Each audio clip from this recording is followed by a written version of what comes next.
Describe India in your words. Express your feelings, manifesting being called India internationally.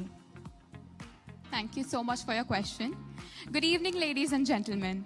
When I think of India, the first thing that comes to my mind is home and loving people. I believe that my manifestation to be called India internationally is full of emotions, full of dreams, because I have dreamt of this since childhood. Thank you.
Contestant number 4, Tanishka Sharma.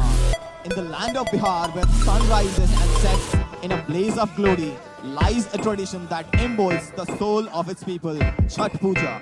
The celebration honors every phase of the sun, from its rising to its setting. As the evening sky is painted with the hues of crimson and gold, the spirit... नमस्कार, मैं सोनम सिंह और अभी आप हमारे साथ जुड़े हैं बिहार उज्जवल news में। तो बिहार में जो बात कही जाती है जनरली सरकारी नौकरी से लोग शुरू करते हैं और वहीं खत्म कर देते हैं। तो आज मैं आपको बिहार की एक ऐसी बेटी से मिलवाने वाली हूं जिन्होंने बिहार क्या उदयपुर में जाके टीन दीवा का अवार्ड जीत के आई हैं। तो जी हमारे साथ जुड़ी हैं तनिष्का शर्मा, तो उनसे हमारी बात हुई। सबसे पहले जब बिहार बोला जाता है ना तो एक अनएम्प्लॉयमेंट और एक इलिटरेट टाइप का वर्ड आता है दिमाग में। जब आप वहां गई किस तरह की फीलिंग आई? आपको लोग उसी प्रकार से देख रहे थे या फिर एनीथिंग एल्स? तो ऐसा बिहार का परसेप्शन तो ज़रूर है कि मतलब अगर कोई है तो मतलब मजदूरी या फिर ये सब से जुड़ा हुआ है, बट अब बिहार के लोग जो हैं वो बहुत आगे बढ़ रहे हैं, तो अब वैसा परसेप्शन नहीं है लोगों का। अब लोगों का है कि बिहार के भी लोग आगे बढ़ सकते हैं। तो जब वहां गई, उदयपुर में था ना? जयपुर में। जी, जयपुर में।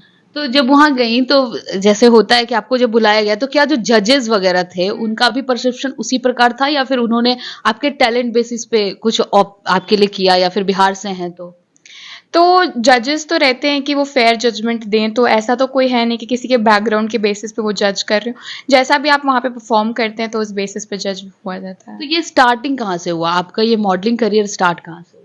तो बचपन से ही मुझे बहुत इंटरेस्ट था एक्टिंग, डांसिंग, ये सब में, लेकिन मेरे को ऐसा लगा नहीं था कि मैं मॉडलिंग में जाऊंगी।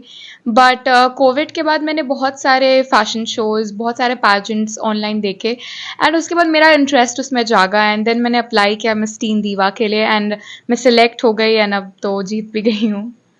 आपका एक मैं इंटरव्यू सुनी हूँ और वहाँ पे एक मैं पढ़ी हुई आर्टिकल्स कह सकते हैं, आपका वेट पहले बहुत ज़्यादा था, फिर आपने वजन कम किया जस्ट टू बस मॉडलिंग में आने के लिए? नहीं, आई बिलीव कि वजन कोई ऐसा फैक्टर है जो कि मतलब आपके लिए हमेशा ज़िंदगी भर के लिए मतलब बहुत इंपॉर्टेंट रोल प्ले करता है। बिकॉज अगर आप फिजिकली फिट रहेंगे तभी आप मेंटली फिट भी रहेंगे, और अगर आप लेजी रहेंगे तो आप कुछ किसी भी चीज़ में, किसी भी फील्ड में आगे नहीं बढ़ सकते हैं, चाहे वो पढ़ाई ही क्यों ना हो। अगर आप हेल्दी हैं, मोटे हैं, तो आप पढ़ाई भी जब करेंगे तो आपको नींद आने लगेगी। तो मतलब फिजिकली फिट तो मेरे को होना ही था, बट मिस टीन दीवा एक ऐसा गोल टाइप था कि चलो इसके कारण मैंने वेट लॉस किया, और अगर मिस टीन दीवा नहीं होता तो मैं करती भी नहीं। तो मतलब बहुत अच्छा ट्रांसफॉर्मेशन रहा मेरा, ऑलमोस्ट 21 kgs लूज किया है मैंने। तो अगर बात किया जाए इसके करियर की तो कौन कौन से बैरियर आपके सामने आए जिसके कारण आपको लगा चलो क्विट कर देते हैं? ऐसा क्विट वाला फीलिंग तो कभी नहीं आया, क्योंकि मैं जिस चीज़ में डेडिकेटेड हो जाती हूँ तो मैं उसी में एकदम अपना 100% देती हूँ। ऐसे बैरियर्स तो बहुत सारे आए, जैसे बहुत कोई रिलेटिव्स, जैसे पास के रिलेटिव्स तो नहीं लेकिन दूर के रिलेटिव्स कहते थे कि डॉक्टर इंजीनियर ही बनाओ, क्योंकि पूरे घर में डॉक्टर्स ही भरे हुए हैं मेरे। तो वैसा एक बैरियर था, लेकिन मेरे पेरेंट्स का सपोर्ट रहा है, दादा दादी सबका, बुआ मामी मेरी सबका सपोर्ट रहा है, मौसी लोग सबका, तो ऐसा कोई इशू नहीं हुआ था। तो इतना कम एज में क्या फैमिली वाले ये समझे कि अंडरस्टैंडिंग लेवल इसकी डेवलप हो चुकी है तो ये मॉडलिंग करेगी तो सही रहेगा, या फिर अच्छा कर जाएगी? क्योंकि पेरेंट्स अजम्पशन कर लेते हैं कि हमारे बच्चे क्या कर सकते हैं। तो मेरे पापा भी यही बोलते हैं कि आपको बच्चे को फ्रीडम देना चाहिए, बट इतना नहीं देना चाहिए कि वो मिसयूज भी कर ले। तो मतलब मेरे पास मेरे पेरेंट्स का ट्रस्ट रहा है और वो मैं कभी तोड़ी नहीं हूँ, तो उनको विश्वास था मेरे पे कि अगर मैं किसी चीज़ में जाना चाहती हूँ तो मैं उसमें अच्छा ही करूँगी, और मैं जीत के भी दिखा दिया तो अच्छा रहा। आगे का क्या सोचा है आपने इसके बाद? जैसे एक मिस टीन अर्थ जीत लिया आपने 2024, आगे क्या करेंगे आप? तो नेक्स्ट ईयर मेरा इंटरनेशनल है, जिसमें मैं इंडिया को रिप्रेजेंट करूंगी बाहर। तो उसके बाद मेरा है कि मैं फैशन डिज़ाइनिंग परस्यू करूँ और एक अपना ब्रांड चालू करूँ, और साइड बाय साइड एक्टिंग भी। ये शुरुआत कैसे हुई ये मॉडलिंग करियर की? बेसिक जो कहते हैं ना, रूट क्या था? किसी आपके फैमिली में कोई हो, आपके फ्रेंड, या फिर मोटिवेशनल कोई हो आपके बॉलीवुड में? तो मेरे फैमिलीज में भी जैसे बताया कि सिर्फ डॉक्टर्स, इंजीनियर्स और लॉयर ही भरे हुए हैं। मैं पहली ऐसी हूँ जो कि मतलब हटके जिसने गई हूँ आगे। तो ऐसा मेरा इंस्पिरेशन अगर देखा जाए तो वो प्रियंका चोपड़ा रही हैं, बिकॉज वो 18 की एज में she von miss world, and साथ ही साथ वो इतनी बोल्ड पर्सन है, एक बहुत अच्छी एक्ट्रेस भी हैं, तो उनसे बहुत इंस्पिरेशन मिली है। प्रियंका चोपड़ा आपकी इंस्पिरेशन है। अगर काम आपको मिले जिस मीन्स बॉलीवुड में एंट्री करने का, तो क्या आप अभी करेंगी या फिर ये मॉडलिंग करियर कुछ टाइम कंटिन्यू रखेंगे? अगर मेरे को अभी ऑप्शन मिले तो मैं ज़रूर एक्टिंग में भी जाना चाहूँगी, और मैं side by side modelling acting दोनों को मैनेज, क्योंकि जैसे मैंने 10th के बोर्ड एग्जाम्स, अपनी पढ़ाई, अपना वेट लॉस और अपना पैजेंट मैनेज किया, तो मैं मतलब मैनेजिंग में मैं बहुत अच्छी हूँ। तो ऐसा नहीं कि अगर मैं सिर्फ एक्टिंग में जाऊँ तो सिर्फ एक्टिंग ही करूँगी, मैं मॉडलिंग को भी उतना ही प्रायोरिटी दूंगी। एजुकेशन के बारे में आप क्या कहेंगे? आपका बीच में एजुकेशन कहीं ना कहीं तो हैम्पर हुआ ही होगा। वो 1 to 1 डिपेंड करता है कि कौन बच्चे कैसे अपने एजुकेशन को लेते हैं। और मेरे में अगर आप देखा जाए तो मतलब मैंने पैजेंट्री को जितना इंपॉर्टेंस दिया उतना ही अपने एजुकेशन को दिया है, क्योंकि एजुकेशन के बिना आज के वर्ल्ड में कुछ भी पॉसिबल नहीं है। आपको एक अच्छा स्पीकर होना चाहिए, आपको आपके आसपास क्या हो रहा है उसके बारे में मालूम होना चाहिए, और आई बिलीव कि पढ़ाई एक ऐसी चीज़ है जो कि बहुत इंपॉर्टेंट रोल प्ले करती है। तो मेरे हिसाब से तो सबको अपनी एजुकेशन पूरी करनी चाहिए अच्छी तरीके से, और जो भी इंटरेस्ट है साथ में उसको निभाना चाहिए। कुछ ऑन स्टेज एक्सपीरियंस शेयर कर सकती है? लाइक कहा जाता है कि किस प्रकार के सवाल होते होंगे वहां पे इस चीज के लिए? बाकी तो नौकरी वाले में तो पता है कि हिस्ट्री पढ़ लो, ये पढ़ लो, आ जाएगा, बट इसमें किस तरह के सवाल जजेस पूछते हैं? तो जैसे ऑन स्टेज तो कुछ भी क्वेश्चंस पूछ दिया जाता है, हमें मालूम नहीं रहता है। जैसे मेरा क्वेश्चन था कि अगर आप जीतती हैं तो अपने टाइटल को कैसे प्रमोट करेंगी, and many other questions were there. जिससे बहुत सारे लोगों को ड्रग कंजम्पशन के बारे में पूछा गया, वॉर के बारे में पूछा जाता है। तो आपको बेसिकली करंट अफेयर्स से मतलब बहुत अच्छे से आपको पता होना चाहिए सारा करंट अफेयर्स, ताकि कोई भी अगर क्वेश्चन आए तो लोगों को मतलब आपको पता होना चाहिए, बिकॉज वो भी किसी एक ऐसे विनर को सिलेक्ट करेंगे जिनको आसपास की चीज़ों के बारे में पता है, वो इंडिया को रिप्रेजेंट क्योंकि करेंगे। तो they want a good leader also. तो करंट अफेयर्स सारे इंग्लिश के जो भी आपको है वो उसमें अच्छा होना चाहिए। देन हमारा ब्यूटी विद ब्रेन्स भी एक राउंड होता है जिसमें आपको नॉर्मल मैथ्स के questions and current affairs GK से पूछा जाता है। तो ऑलमोस्ट हर एक सब्जेक्ट बहुत क्रूशियल रोल प्ले करता है। तो अगर कहा जाए तो बिहार में वैसा कोई इंस्टीट्यूट नहीं है जो इन सारी चीज़ों को प्रमोट करे, या फिर गवर्नमेंट की तरफ से या फिर प्राइवेट में भी देखा जाए तो निफ्ट के लिए तो है, बट अगर मॉडलिंग के लिए कहा जाए तो ना के बराबर है। तो फिर आपने कैसे ये किया? कहीं और जाके की या फिर यहीं पटना से ही? तो बात आपने सही बोली है, पटना में और बिहार में ही ऐसा कोई भी ऐसा इंस्टीट्यूट नहीं है जो कि आपको मतलब बहुत अच्छी हाई लेवल क्वालिटी की ट्रेनिंग दे पाए। तो मैं गई थी ट्यारा में, that was India's first beauty pageant training studio जो कि पुणे में है, एंड ऋतिका रामत्री मैम ने बहुत सपोर्ट किया है। उन्होंने उर्वशी राउटेला, मानुषी चिल्लर, गौहर खान, बहुत सारे मिस इंडिया के विनर्स को ट्रेन किया है, एंड मानुषी चिल्लर तो ऑल्सो वन मिस वर्ल्ड। तो वो बहुत अच्छी गाइडेंस, मतलब बहुत अच्छी गाइडेंस दी है उन्होंने, और ऐसा कभी भी फील नहीं हुआ कि वो बहुत बड़ी कोच हैं या फिर कुछ, बहुत डाउन टू अर्थ रही हैं, और जब भी मेरे को लो फील होता था वो मेरे को हमेशा सपोर्ट करती थी। तो ऑल थैंक्स टू हर। अगर बात किया जाए तो यहाँ सिर्फ ब्यूटी मैटर करता है या फिर टैलेंट मैटर करता है? तो बहुत ब्यूटी पैजेंट्स की बहुत बड़ी मिसकंसेप्शन है कि सिर्फ सुंदरता देखी जाती है, लेकिन ऐसा एकदम नहीं है। आपको एक अच्छा लीडर होना चाहिए, एक अच्छा स्पीकर होना चाहिए, और वो आप पे ऐसे इन्वेस्ट करेंगे कि आप आगे भी जाके कुछ आपका विजन हो। ऐसे लोगों को चूज करते हैं जो कि मतलब आगे लाइफ में कुछ अच्छा कर दिखाएं। तो सिर्फ ब्यूटी तो नहीं देखी जाती, आपका टैलेंट और सब कुछ मैटर करता है। अगर बिहार की कोई लड़की जो सच में ऐसा करना चाहती हो, जैसे आप देखते होंगे रील्स टिकटॉक पर भी जो ऑप्शन बच गया उस पे कर रहे हैं, तो उनके लिए आपका क्या हेल्प रहेगा, क्या सपोर्ट रहेगा, या फिर आप क्या कहना चाहेंगे उन लोगों को जो इतना बड़ा स्टेप फैमिली के अगेंस्ट जाके लेना कि हम भी मॉडलिंग करेंगे, उसके लिए क्या कहेंगे? तो जो भी लड़कियां हैं जो भी चाहती हैं कि मॉडलिंग करें अब मतलब इतना फैमिली के अगेंस्ट जाके, तो मेरा बस यही कहना है कि अगर आप चूज़ कर रहे हैं, अगर आपके फैमिली सपोर्ट नहीं कर रहे हैं तो डेडिकेटेड रहिए, गिव अप नहीं करना है, क्योंकि कोई भी चीज़ आसान नहीं होता। जितना इंजीनियरिंग डॉक्टरी में पढ़ाई में मेहनत है उतना यहाँ पे आपको अपने ऊपर मेहनत करना पड़ेगा। तो don't give up and do your best. अगर कंपैरिजन किया जाए कि ये आप लोगों ने प्रोफेशनली सीखा है, जैसा आपने बताया, जो लोग सिर्फ रील्स और टिकटॉक से बहुत फेमस हो जाते हैं, तो क्या उस दोनों में सिमिलैरिटीज या डिफरेंस आएंगे? तो आई बिलीव कि जो भी रील या इंस्टाग्राम के थ्रू फेमस हो रहे हैं वो उनका अलग कैरियर ही है। जैसे आप इंजीनियरिंग और डॉक्टरी को मतलब कंपेयर नहीं कर सकते हैं, वैसे इसको भी आप कंपेयर नहीं कर सकते। कंपैरेबल नहीं है।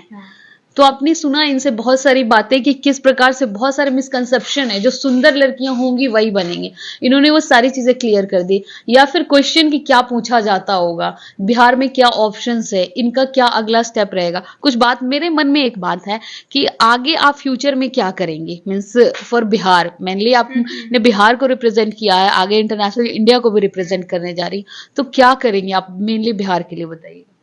तो जैसे ये बिहार में भी कुछ भी मॉडलिंग से रिलेटेड अभी है नहीं, तो मैं चाहती हूँ कि जैसे अभी मैं जीती हूँ तो बहुत लोगों को पता चला है कि मिस टीन जैसा भी कोई टाइटल है, एंड वो बहुत बड़ा, इंडिया का सबसे बड़ा पैजेंट है मिस टीन, जो टीनेजर्स के लिए होता है। तो मैं ऐसा कुछ आगे भी, अभी तो मैं 10th पास ही हूँ, तो आगे मैं चाहती हूँ कि मैं कुछ ऐसा कर सकूँ जो इसमें भी सारे बिहार के जो लड़के लड़कियाँ हैं जो भी मॉडलिंग के फील्ड में जाना चाहते हैं उनके लिए कुछ एक ऐसा इंस्टीट्यूट खोल सकूँ, क्योंकि वो भी थोड़ा पहले झिझकते हैं कहीं बहुत दूर जाने में। तो ऐसा कोई फैसिलिटी जो कि उनके घर के पास ही रहे, तो मैं वैसा कुछ खोलना चाहती हूँ। तो आपने ये तो बहुत खूब कहा, क्या इसमें हाइट, हेल्थ, कॉम्प्लेक्स ये सब भी मैटर करता है? तो डिपेंड करता है। जैसे अगर आप एडवर्टाइजमेंट ये समय जा रहे हैं तो वहाँ पे हाइट का ऐसा कोई रोल नहीं है, बट पैजेंट्री में नेसेसरली मतलब 5'5" के ऊपर आपको होना पड़ता है। एंड फिजिकली फिट तो बहुत इंपॉर्टेंट है, क्योंकि अगर आप फिजिकली फिट नहीं है तो वो शो करता है कि आप अपने लाइफ के टुवर्ड्स कितना सीरियस हैं। बिकॉज अगर आप किसी भी बड़े एक्टर, एथलीट, किसी को भी देख लीजिएगा, सब अपने बॉडी पे बहुत ध्यान देते हैं, बिकॉज हेल्थ जो है बहुत बहुत इंपॉर्टेंट रोल प्ले करता है। अगर आपके पास हेल्थ नहीं है तो फिर कुछ भी नहीं है, इसीलिए हेल्थ तो बहुत इंपॉर्टेंट रोल प्ले करता है। तो आप ये एजुकेशन कंटिन्यू करेंगी या फिर क्विट कर देंगे, या मॉडलिंग में ही कंटिन्यू रहेंगे? जैसे मैंने बोला कि एजुकेशन बहुत बड़ा रोल प्ले करता है, तो मैं अपने एजुकेशन प्रॉपर्ली कंप्लीट करूंगी। निफ्ट मेरे को करना है तो बैचलर्स, मास्टर्स सब मैं कंप्लीट करूंगी। ठीक है, तो ये बताइए, आपने तो ये जीता, जब इसका क्रेडिट किसे देंगे, पूरा का पूरा क्रेडिट किसने आपको यहाँ तक लाया? या फिर सबसे पहले तो मैं अपने पेरेंट्स को क्रेडिट दूंगी, बिकॉज अगर वो मेरे सपने को सपोर्ट नहीं करते तो मैं यहाँ तक आज तक पहुँचती भी नहीं। तो big credit goes to my parents and then to myself, because मैंने अपने आप को इतना पुश किया। Then to all of my mentors, Jitika ma'am, my team captain जो कि मेरे पिछले साल की विनर भी रह चुकी हैं, तो उन्होंने बहुत गाइडेंस दी है, सेजल गुप्ता एंड मन्नत सिवाच। एंड मोस्ट इंपॉर्टेंटली मेरे जो नेशनल डायरेक्टर है निखिल आनंद सर, उनको मैं बहुत बड़ा थैंक्स देना चाहती हूँ कि उन्होंने टीन के लिए कुछ ऐसा किया है, क्योंकि मिस इंडिया तो होते ही रहता है, बट टीनेजर्स को इतना बड़ा प्लेटफॉर्म देना अपनी वॉइस मतलब रखने के लिए, तो big thanks to him also. जीत के आई जब ये, तो मतलब पहले जाने से पहले क्या लग रहा था, जीत पाएंगे या नहीं जीत पाएंगे? तो मैं जिसमें चली जाती हूँ मैं बहुत डेडिकेटेड हो जाती हूँ, तो ऐसा सेल्फ डाउट तो कभी नहीं आया था, क्योंकि मैं जानती थी कि मैंने बहुत मेहनत की है। तो मेरे को पता था कहीं ना कहीं कि भगवान सब देखते हैं और मेरे मुझे मेहनत का फल तो ज़रूर मिलेगा। इसलिए तो जीत के कैसा लग रहा है? बिहार को आपने बहुत गौरवान्वित महसूस किया कहीं ना कहीं? तो मिस टीन टाइटल में बिहार आज तक कभी जीता नहीं था। अब हमेशा बड़े सिटीज़ जो हैं, दिल्ली, मुंबई, साउथ के सिटीज़, वो ही सब जीतते थे। तो बिहार का भी एक मिसकंसेप्शन हो गया था लोगों को कि अगर बिहारी है कोई तो बस पढ़ाई IAS यही सब। लेकिन अब बिहार की लड़कियां जो है वो पैजेंट्री में भी बहुत आगे बढ़ रही हैं, तो बहुत अच्छा लग रहा है, क्योंकि जो लड़कियां जो ड्रीम करती हैं यहाँ से, मतलब जिनको इंस्पिरेशन चाहिए था कि कोई अगर ऐसा कर रहा है तो हम भी कर सकते हैं, तो आई एम वेरी ग्रेटफुल कि मैं अब उनके लिए वो इंस्पिरेशन हूँ। तो आपने देखा बिहार की बेटी बिहार से लेके कहां तक पूरे देश में अपना परचम लहरा रही है। जिस किसी भी बिहार की बेटी को अपने ऊपर शक, अपने ऊपर, अपने टैलेंट के ऊपर शक हो, या फिर आगे करना चाहते हो, बिल्कुल आगे बढ़े। अगर आज ये कल को ये स्टेप नहीं उठाती, इतना बड़ा स्टेप, तो आज ये बिहार को गौरवान्वित महसूस नहीं करती। सो हमारी शुभकामनाएं आप सभी के साथ है, जिंदगी में आगे बढ़े, अच्छा करे। ऐसे ही तमाम खबरों के लिए आप सभी बने रहिए हमारे साथ और देखते रहिए बिहार उज्जवल न्यूज। अब तक हमारे YouTube चैनल को सब्सक्राइब नहीं किया है तो जल्दी से सब्सक्राइब कर लीजिए। फेसबुक पेज को भी फॉलो कीजिए। वीडियो पसंद आए तो खूब लाइक कीजिए, शेयर कीजिए, कमेंट कीजिए। वीडियो देखने के लिए आप सभी का धन्यवाद।